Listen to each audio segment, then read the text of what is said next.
Today's episode of the SOM TV podcast is brought to you by Vinexpo Americas.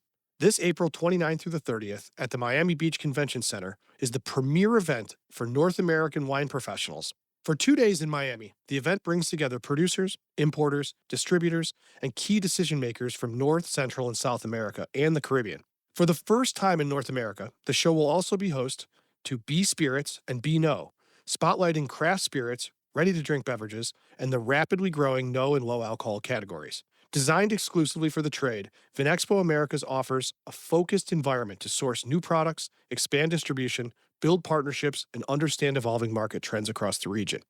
If you work in wine, spirits, or beverages in the Americas, Vinexpo Americas is where business happens. Register now at the link in the show notes. If you're wondering what the state of the industry is going to be in the future and where and how you can get an edge on it right now, you should be in Miami April 29th through the 30th at the Miami Beach Convention Center.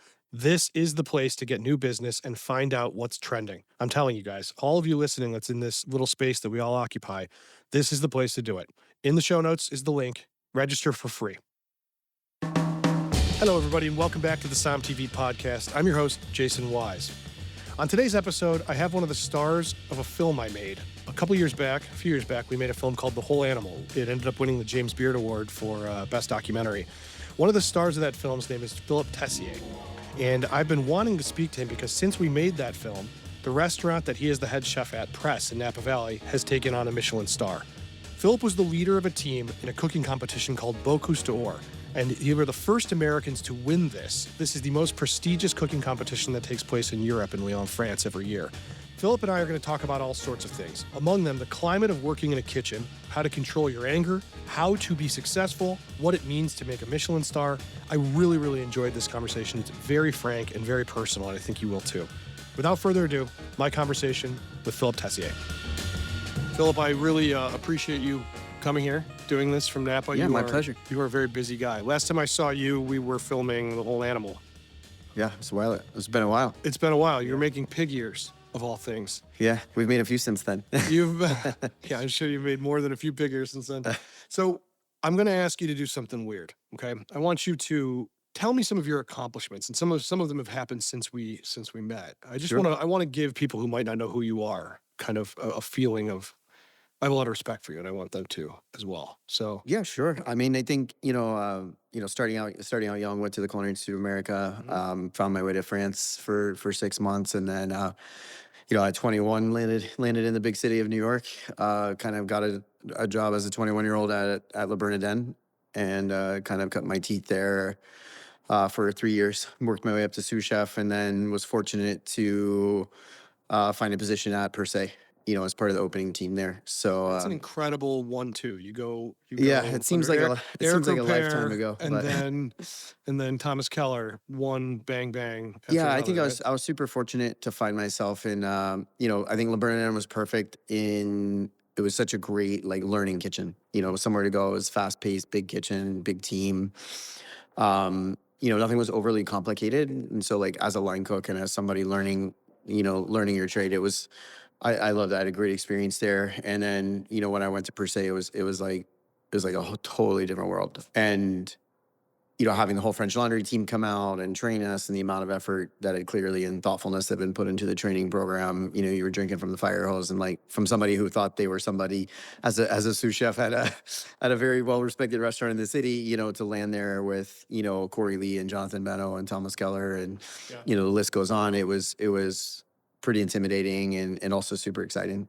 So yeah, kind of started my tenure with Thomas Keller. Didn't know I'd be there for 10 more years, but spent 3.5 years at Per Se. And then, my oldest daughter was born. It was I think New York has kind of been that chapter's closing. And so, found an opportunity to come out to California with the Keller group and took over a Bouchon restaurant in Yountville as chef de cuisine. So it was a 27-year-old fireball, all ready to change the world.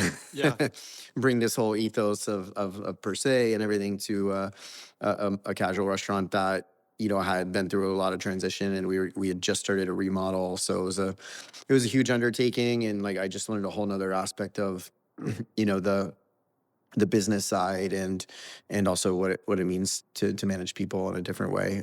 So I spent 3 years there, and then Chef Keller asked me to go up to the French Laundry and kind of take over as the executive sous chef. It was a big transition with Corey Lee stepping out, and Tim Hollingsworth taking over. So I stepped into that role for the next 3 years as well. So kind of a 3-year I mean, cycle. that Yeah. resume is, I mean, aside from a lot of the Keller stuff, but hmm that is an incredible, that is an Yeah, I think for incredible. me it was, you know, the goal was just to work from the best. Work for the best, always be learning, and like just make sure I'm part of a great team. But I think the one thing that, we'll get into a lot of different topics here, but I think the big, most important thing is you actually had the stomach to stick through it, because that is, I mean, Yeah, the, it's not the, for everybody. it's not for everybody. Yeah, I'm nervous to ask you about shows like The Bear and things like that and how sure. accurate they are and stuff like that. But now it just has this, that world is now kind of out there and people kind of see it, and they think they know it. I'm sure they don't. Yeah. But it's an interesting thing to think what it takes to go through all the 25, 30 years until you're in a very interesting position right now, running press and hmm and beyond. And so let me ask you something. Would you have done anything different? Because I mean, Sure. in going through this process. I don't think so. Hmm. I think I've always, with a few small exceptions, I think I've always loved what I'm doing. And I think what I love about our world is that I've been doing this for almost 30 years, and I still feel like there's so much to learn. Yeah. And to me that's exciting. And I think I felt like I always took the path of working for the best possible chef restaurant I could. And I think that's been hugely formative, obviously, of who I am today. Yeah. What I was able to accomplish. And I think stepping out from the French Laundry into the Bocuse d'Or world and like training in that capacity, um outside of it being a competition structure versus a restaurant structure, I felt all those years had prepared me really well for that. All right, so Because let's talk about Boku. sure. So tell people who have never heard of this what this event is, what this competition is. It's basically the Culinary Olympics. It's the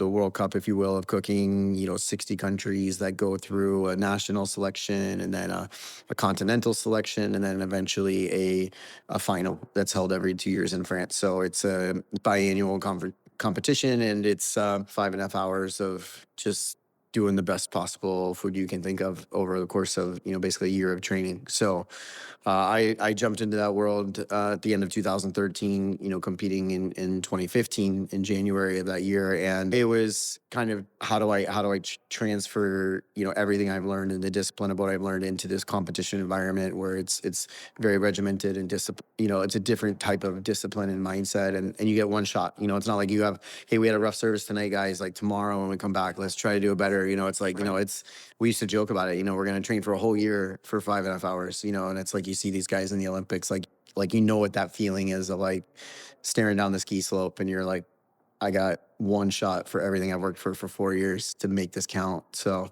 And you're an American. yeah, I mean, I think that's the missing link for me of well, there's two things. Wait, it's the ability to make it entertaining to a public audience, but B, it's like the passion and the patriotism that's at the core of this competition is so overwhelmingly electric that like when you're there, it's so powerful. And for me to be able to do that, to do what I love to do and represent my country doing it on an international stage, especially a stage, when I did it in 2015, we'd never placed on this in this competition No Americans in have. 30 years. Closest we'd ever gotten was 6th place. And for us to take second, 9 points from gold out of 2000, to be able to bring that recognition to American cuisine was just like an amazing like lightning rod for what had happened here in this country, in my opinion, of everyone who would come together to make that possible, and to continue that story on and continue to coach the team and win gold 2 years later. So it's yeah, I mean, anybody who gets the chance to go to Lyon, January 27 coming up, it's a really amazing experience to just see just like this culinary wizardry on display and to feel the full impact of that. So I think there was one journalist there when I competed in And 2015. now it's a little different, right? Now it's a lot different in terms of, the American support, but there's no guarantees. We haven't had any success really since 2017, so we're coming back to do it again. Yeah, I Yeah. love it. And what changed for your life when you won that competition? When we took silver, basically, coming out of nowhere, everyone kind of was like, "What just happened?" Yeah, yeah, yeah. And so, it really took about, I would say it took about 4 to 6 years, winning gold, and like the awareness of that started, like, if I told somebody about Boku Store in 2015, 16, like very, very few people, even in the industry, our profession would know about it. In America, I In mean, in America. Europe, people. Yeah. I mean, I was recognized in a ferry in Norway, so it's like in Europe, it's totally different Right, story. right. But here now I would say, for the majority, anybody kind of in our profession now, like, has an awareness of this competition and some of its history. But it's very specific, it's not a mainstream competition. And, like these Top Chef shows and everything, and I happened to be on one recently. It's totally different world, and it's like the Olympics versus the Hunger Games, so. Olympics versus the Hunger Games is a great Yeah. analogy. Yeah. Some of these chef shows, I do wish they would kill people at the end. I'm not going to lie to you. You Few of them. know, No offense to your brethren and No all, but comment on that one. yeah, I'm sure you've got a few you'd like to see go. yeah. Yeah, I don't really watch them. Yeah. So it's Yeah, I'm sure you don't. but it's kind of like, I guess, a doctor watching ER, Yeah, well, I mean, every doctor I know that watches those shows is like, this is ridiculous. I'm like, Right. what part? They're like, all of it. Yeah. I'm like, well, I don't think their job was to appeal to you as a No, gastroenterologist. look, it's entertainment. There's a storyline, Yeah. is there clearly. Did you watch The Bear? I watched 15 minutes of the first episode with my wife, and then she turned to me and was like, "We have our own stressful restaurant. Why are we watching this?" Right, exactly. And Why that's do as this at far home? as I got. Yeah. I've heard it's gotten, season. You got to watch season 2, and I'm like, we'll see. Season 2's good. Yeah. I will leave my thoughts out. People have been asking us to do this section of this whole series, Sure. and I'm just like, all right, maybe we'll do Yeah, it. well, maybe we'll come back to that one. But Yeah. maybe we'll come back. You're right, though. It is a stressful show. It is a very stressful show. Yeah, and I mean, I think the thing, I haven't seen the whole show, obviously, but I think, the world I came up through that, we just talked about, like, that world is changing very, very fast, and I think the people who are changing with it are the people who are going to be really the thought leaders of the future. And What do you mean by that? Do you mean it's much more broad and everyone has access to stuff? It's just a little. no, I think it's a world where, let's say, I'm the chef, right? You come in and you're working for me, and this is how I am, this is how it is, deal with it or get out kind of mindset. Sure. And that there's a much smaller group of people who are willing to kind of step into that realm, whereas, for us, it's like, hey, this is who I am. Mhm. Like, who are you? Right? Who are you? Where are you out in the world? So now What's you're going saying on? everyone's soft. I think this is. I don't mean it. I mean it in yeah. a way like Well, people no, it's a don't. fair question because this we put this, we talked about this whole thing about emotional intelligence, in our team, Uh-huh. and my chef's like, I'm not a therapist, and I'm like, I appreciate that, but you actually are, in a very, nobody's laying on a couch and being like, tell me your story, but it's more about like, what do you want these people to do for you, right? This is a person just like you were a person. Like, I know how I felt at times going through things or watching other people go through things. And there's a point, in that journey that, I became the worst version of myself, and like this idea that like, we're just gonna scream at people or whatever it is. It's like, what are we achieving doing this? And I will say, the hours you put in and the tenacity of it and the intensity of it, those are the things that, I tell the team that comes in and works for me, we have an amazing team environment and this is a team culture. One of the hardest things for people to do when they come and work for us is ask for help. Because everyone's been taught for years in whatever restaurant they've come up in that if you ask for help, it's a sign of weakness. And that you just, the answer is always, figure it out, and it's like, well, my goal is to make sure that the guest experience is the best experience every night. And if you need something, I will do anything to help you. Now, we'll have a conversation about it later if this is a repeated pattern, but getting to a mindset where like we're a team and it's not like you're an island on your own trying to survive in a world that is like like feels impossible every day you walk in. And it's finding that balance between the push. I also tell people, I'm like, I'm not going to waste your time. You can make more money somewhere else. Everybody's sacrificing something here, whether it's where you moved from, the time you spend here. So my goal for you is like, you're getting everything you possibly can out of this. And so I'm going to push you super hard, And so it's finding that, threading that needle of the, intensity of learning and that pressure of training that you want people to get from the time they spend with us, but also to feel like we're doing this together. Yeah. And ultimately the focus on the guest experience and the team experience equally. And, we're super proud of the environment we've built, in it within the restaurant. And it's the first thing anybody talks about in any interview. I just did, 2 interviews last night, and both guys sat down, both said the exact same thing. Like, everyone was super nice. Like, can't believe this is like, very unexpected. And, Yeah. so it's Well, let's talk about press really fast. sure. So when you went to press, there must have been a tremendous amount of, I don't want to say pressure, but expectations for what you were going to do at that restaurant when you came. So I want you to go back and tell me if there was and what Yeah. that felt like, because you've done a lot of great stuff. You could talk from a different angle Sure. now, but was there a lot of pressure going to this place in a great location? The pressure of all these great restaurants around you. I mean, you had Meadowwood, you had, several 3-star Michelin Yeah. restaurants like within spitting distance from you. I'm just curious, what they didn't hire you to just keep status quo. So No. what did it feel like? Well, it's interesting. And like, to me, in hindsight, it was actually the perfect journey. Press wasn't the plan. I was supposed to open a restaurant in Yalville. And so I went there and I signed a contract. I worked 30 hours a week for 4 months. Funny idea. But I stepped into a restaurant that, my goal was like, hey, we're gonna make this a little better. We'll be here for 4 months and then we're gonna go on and move into the other thing. So, the pressure wasn't that high because, first of all, nobody knew I was there. I told them, I'm like, nobody's telling anybody I'm here until I say we can, because, that restaurant, this is our 20-year anniversary. Leslie Rudd started that restaurant in 2005 and, basically grew, kind of this restaurant into a place that celebrated Napa Valley, kind of a few years in, developed the cellars, which you're very familiar Filmed with. Psalm 2 in that cellar. Kelly White Yeah. opened up the 666 Mandavi down there. I filmed out there many times. Yeah. And I so, mean, that press was, is a deeply personal place for me because of yeah. the amount of movies that I have filmed in that place that have, and the memories I have. It's really Yeah. And there's, tremendous. there's so much history there, and there's, like, just what it represents. And so when I came in 2019, unfortunately, Leslie had passed away in 2018, Yeah. and I actually never met him. But what I came into was 7 chefs in 2 years, and a little bit of a world of chaos of The just. Cleveland Browns of restaurants. Yeah, I mean, it was like, wow, this stuff really happens. It was really.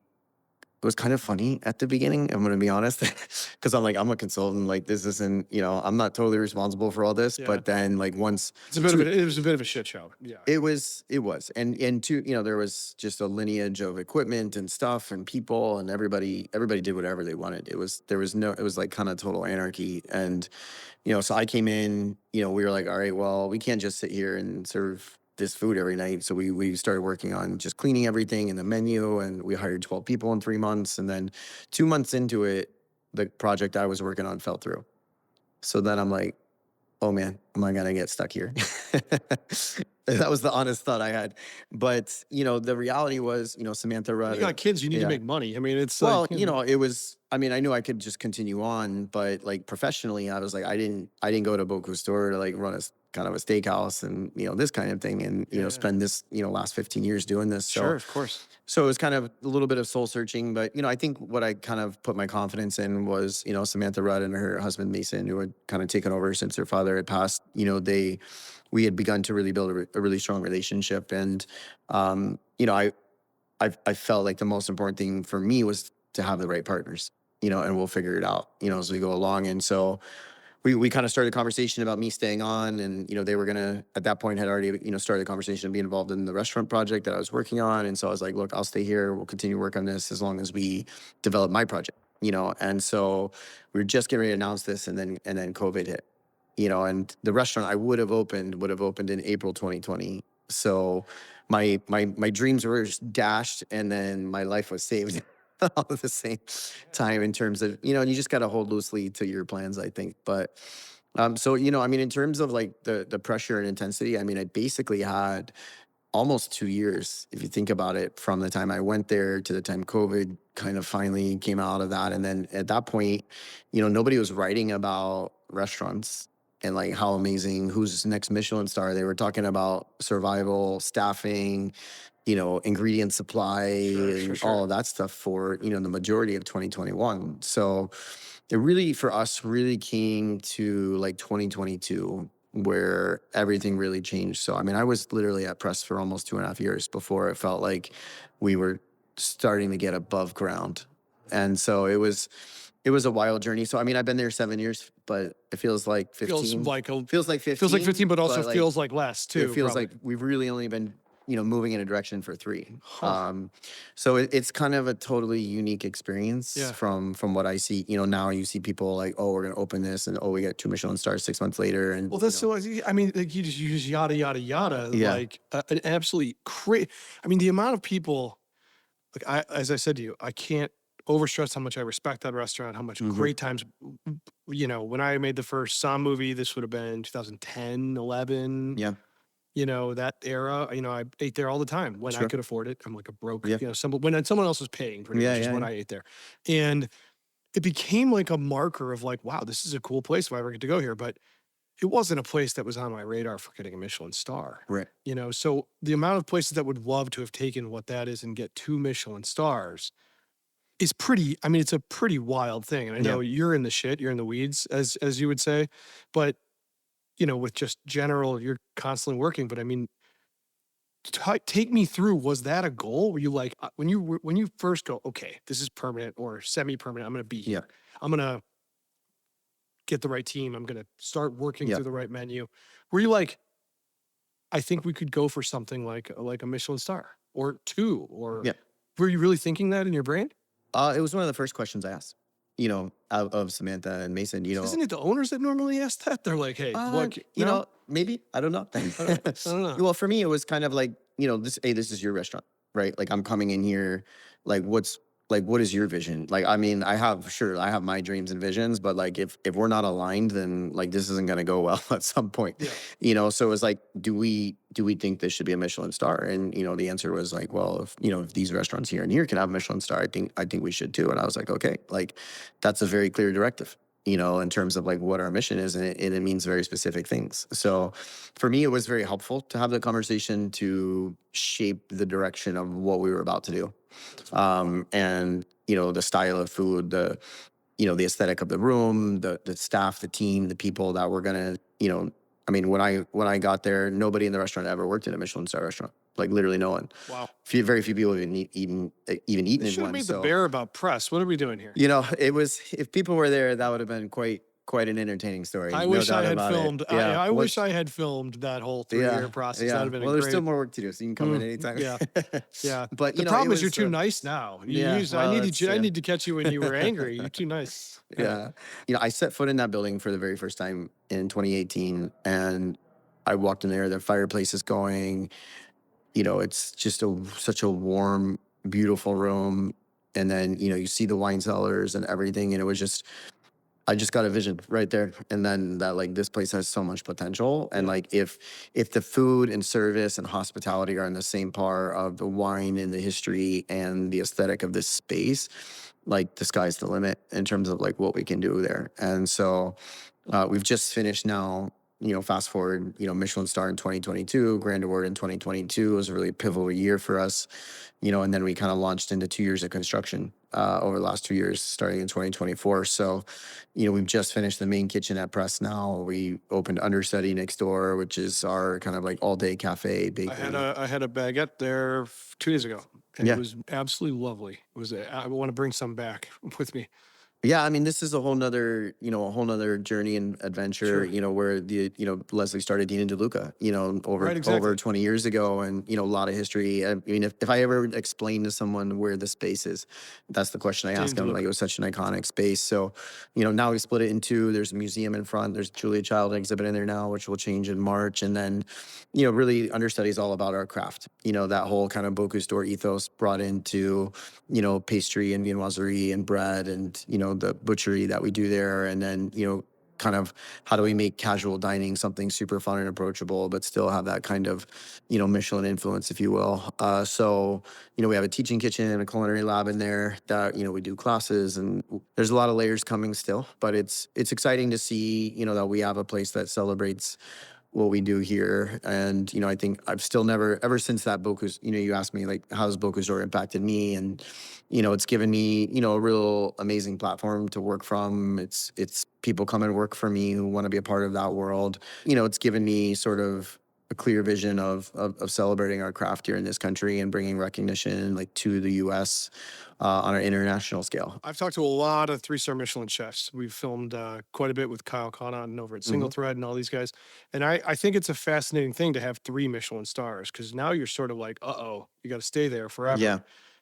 What's it like having, I mean, when you got your first one, you must have been ecstatic because It's funny you say that because, Kyle and I are friends, and Yeah. at the time we had the same PR company, and we show up to the Michelin Awards for the very first time, and we're just pumped. Of We're course, like, we at that point we've worked now for 3 years through COVID, through all the this is your first craziness, Michelin, so the one Michelin star. and the first Michelin star that we were about ready to receive, and I'm like, why is everybody so quiet and grumpy? Like, and like, I'm like, we're all here for the Michelin Awards. This is like super exciting, and then it slowly dawned on me. I'm like, we're here to win something. The only thing that can happen to them really is that they lose something. Yep. Yep. And it wasn't until the awards were done that everything shifted, and I was like, I get it. Like I just never really been in that position. And, like being a French Lionier per se, like, it was never really talked about like we're gonna lose a star, Yeah. And so, but as a 3-star chef walking in, there's no guarantees, right? But I mean, I gotta say, like when we went in there and we got our first Michelin star, like it was sort of like an out of body experience, where it's just like we had worked so hard for just the recognition of our work, and like we don't do what we do for the awards. We do it because like we want to create an experience. It's what we're passionate about, and it's what we're excited about doing. And at the same time, awards matter, Well, they matter to the because you get to, you can talk about it more and people know about it more. well, and especially now, like I mean, I was at Per Se when we got the first 3 Michelin stars for an American chef, in New York. It was the first guide ever released. I think it was back in 2005, and the amount of people who knew about Michelin then was like almost zero in this country, and now it's like a major part of pop culture. 100%. And so, for us, I tell my team, I'm like, look, Michelin is not just about like, ooh, we have a Michelin star, look at us. It's staffing, people, the amount of staff and how that shifted that came after that was so extraordinary, because people moving from New York, moving from somewhere else. I want to go to California. I want to work in a Michelin restaurant. Those are the 2 things they'd say. And like, if we're not a Michelin restaurant, hey, there must be something wrong. Like we're not quite there yet, like whatever it is. And so, there's so much value to getting that recognition that like it's a tough world for us. Like we didn't create these awards, Yeah. but The expectation that you can yeah. rise and keep rising is it's a lot. I'm sure you Yeah, never well, leaves your brain. we had that conversation like, oh, we want to be one Michelin star restaurant here, and I will say like we were like, okay, Justin Williams, my partner there, we've worked together for years, and it's like, let's make this a really great 1-star restaurant. And then I will say I got on the stage with all the other 1-star chefs, and I was like, okay, like what we do and what some of you guys do are totally different things. Like, This is great. and then I'm like, we got to get 2 stars. So, that journey has continued on, but we've kind of shifted gears, and how we're going to get to that level. So there's another phase of the restaurant that's coming, next year that we'll talk about that when it happens. But Yeah, I look forward to hearing about it. it's I think the hardest thing for me is just being patient, to work through the process. And I could have come in there all guns blazing and be like, you guys all don't know what you're doing here and everything. And it was just like the sort of the frog in the water. We're gonna just make it better and better and better and hire better people. And soon it's boiling. the bottom kept rising, and eventually it would hit, someone else, and they would drop out of the bottom. And it's like, I didn't fire anybody for 6 years. It was just, we're just gonna hire better people. And then eventually you're the odd one out, and kind of just people didn't want to work that hard. Yeah, no, that's an interesting perspective. It's nice that you had the environment that allowed for that kind of method. That's not the pressure in restaurants to actually, I mean, I don't even know how any of them make any money, let alone, joke to themselves they ever will. Yeah. But that being said, it's just that prep puts so much pressure to recoup. I mean, geez, I'd love to know, what did it cost? What was the build out? How much did the build out cost on everything you guys did? I mean, it's so expensive to do this stuff. The amount of cost to build these things, is pretty extraordinary. And our project was crazy. I mean, we're on septic. We had to redo this, and we had to demising wall in the new building, and so a lot of like structural changes and things. So it was a huge undertaking. And so I mean, we're fortunate. Like our partners own the building, and so it was a real estate development as well as an investment in the restaurants. But yeah, I've got quite a few messages from my chef friends that like, are your partners looking over anything else? Yeah, of course. You I'm know? sure. I'm sure. So You I mean, we're super fortunate for I that. think they should but- buy a streaming service. Yeah, It's called Som TV. right. Yeah, I'll put a word out. Yeah, sure, let me But know. I think my job is to balance the business side of what we do with just the dream and the big ideas, and it's not easy sometimes. You get swept up into things, but we have a lot of other pieces in the works that we're trying to be super smart about. And it's thin margins, but it's constant attention, and it's a lot of training for the team and giving them the big picture. So like this week we'll do a training session with our management all about the financials. 20 managers. One of our core principles is sustainability. Has nothing to do with where the fish comes from. Yeah. It's about how do we make this a sustainable restaurant. Like you see all these guys pop up, best new restaurant, best new chef, and then 5 years down And the it road, fizzles, you're right. like, where are they? I'm like, we're here to be here for the next 20 plus years. So how do we build a sustainable business? And so you have to take risks. I think that's the takeaway from my story is going into La Bernardin at 21 years old with no experience outside of going to culinary school and 6 months in France, and then stepping into the world of per se, and taking over as chef de cuisine, and even going to the French Laundry with the time I had is that's not an easy role to take on, and the responsibility of that. And then I mean the biggest one obviously is Bocuse d'Or, but I think being willing to take risks, believing in the vision, and like once I step into something, like we're all in till we get 100%. there. Yeah, You yeah. know? Well, it's nice that you took the time to say, I'm not ready, and then, okay, I'm ready. Yeah. And that's great. I want to ask you, have you ever, I think we'll take press as an example. Have you ever made a dish, something that you truly believed in? You were like, this is it. I've done something very special, something Yeah. new, but also familiar, and it failed completely. Have you had anything you've had to toss out? Oh and yeah. that hurts your heart? I want to know, what was it?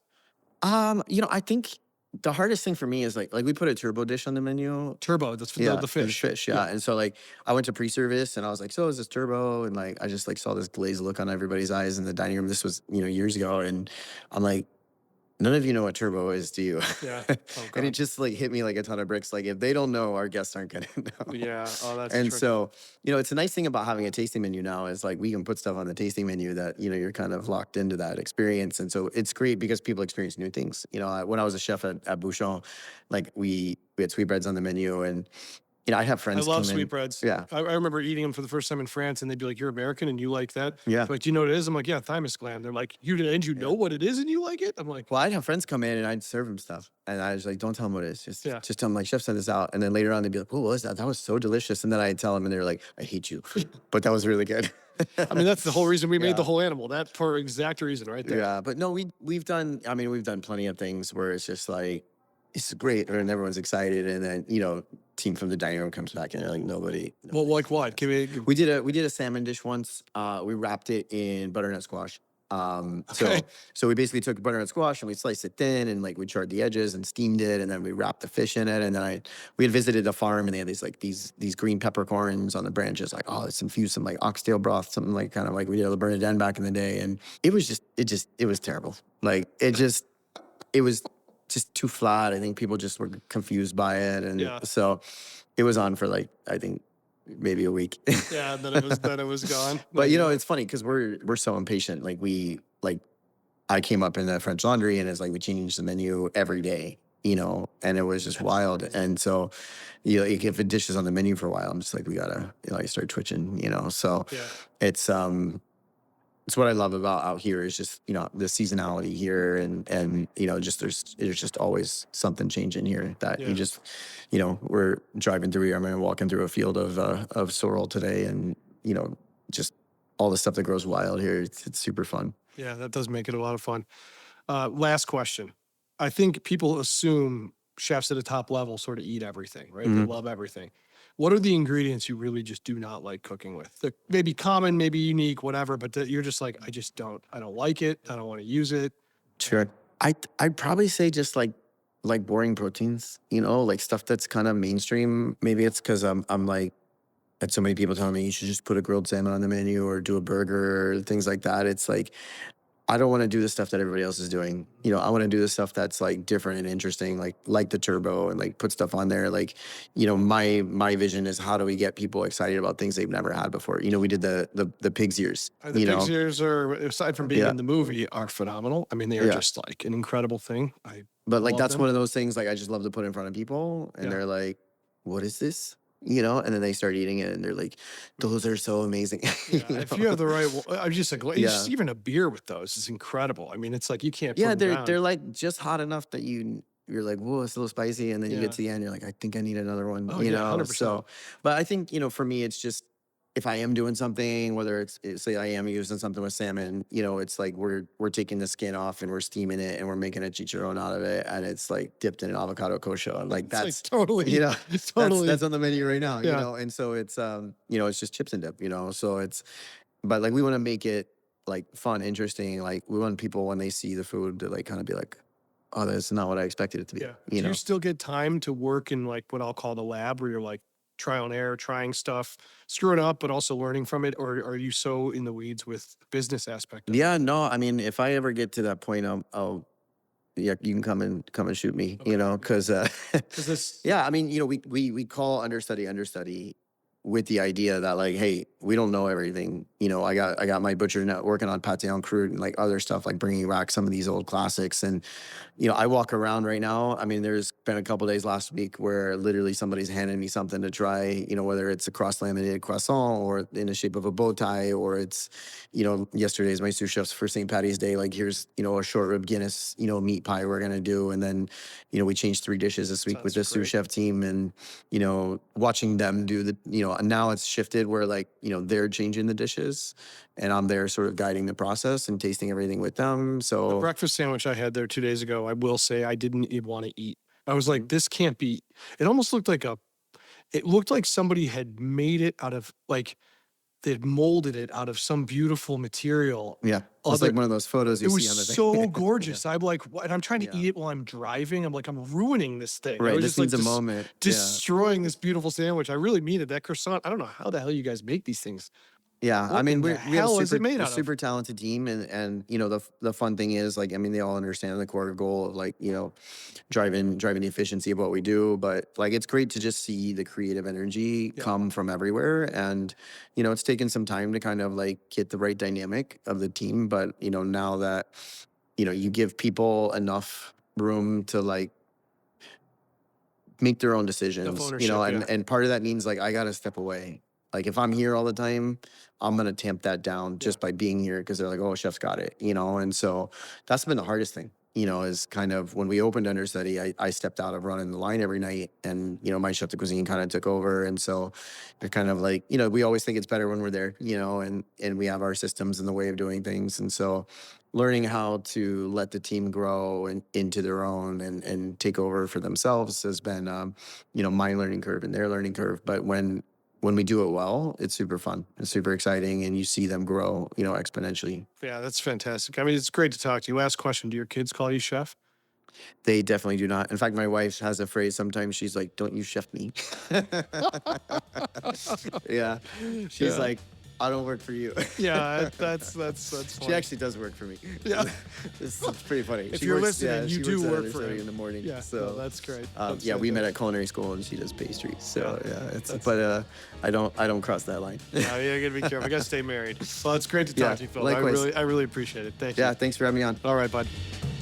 I want to thank everybody for listening to this episode. I want to thank Philip Tessier, who took some time out of his busy schedule to talk to us. And I want to thank my producer, John Adams. But most of all, I want to thank you for listening. If you love this podcast, please give us a great review or a rating wherever you listen. And don't forget, you can watch this episode right now on Sound TV, along with 500 hours of the greatest content ever made in the food and wine space. Go to soundtv.com to subscribe and support us. It means a lot. Everybody be safe. We'll see you next week. Today's episode was brought to you by Vinexpo Americas. April 29th through the 30th, you should be at the Miami Beach Convention Center. This is the place to get more business and find out the trends that are happening in the beverage space right now. Everything from spirits, wine, no and low alcohol. If you are in North, Central, South America, or the Caribbean, you should be in Miami, April 29th through the 30th at the Miami Beach Convention Center. In our show notes, you can register for free if you work in the beverage or wine space. Secure your badge now.